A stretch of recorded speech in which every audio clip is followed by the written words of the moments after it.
Скопје објави дека оваа година се издвоени 200.000 евра од буџетот за украсување на градот за нова година.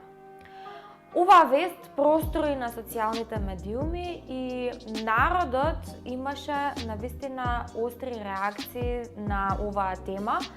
Многумина сметаа дека во време на светска пандемија апсолутно не е приоритет да се трошат толку многу пари на сјалечки за нова година и наместо тоа парите треба да се искористат во други цели. Ваков чекор веќе направи општината Куманово, каде што градоначалникот веќе објави дека парите кои што биле наменети за новогодишен концерт и украсување ќе бидат пренаменети. Значи, наместо празничниот концерт, огнометот и новогодишното украсување на градот, парите ќе бидат наменети за обезбедување и набавка на таблети и друга електронска опрема која ќе се користи за онлайн настава за учениците, вели градоначалникот на Куманово. Јас направив една кратка анкета на мојот Инстаграм профил, каде што ги прашав луѓето кои што ме следат што мислат тие на темава, дали мислат дека треба да се украси градот или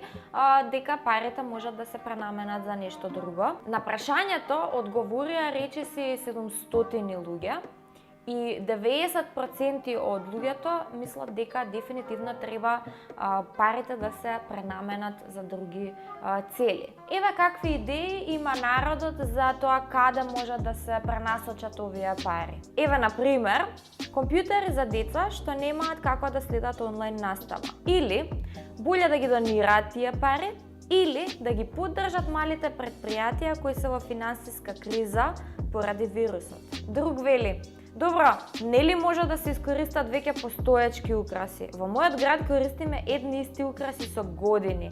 Не верувам дека не може и во Скопје. Вели, можеш да создадеш новогодишна магија и без да лупнеш дополнителни 200.000 евра. На овие апели се придружи и поранишниот градоначалник на градот Скопје, кој што порачува дека кога се работи за човечкиот живот во време на светска пандемија, треба политиката да се тргне на страна и без разлика кој од која политичка партија е, треба да функционира и да работи за најдоброто на граѓаните во градот и во државата. Откако почнав да работам, да заработувам и да плаќам данок како и секој човек во оваа држава, дефинитивно почнав многу повеќе да се интересирам за тоа каде одат тие пари кои што јас ги плаќам на државата. И на крајот на денот овие пари се пари на народот.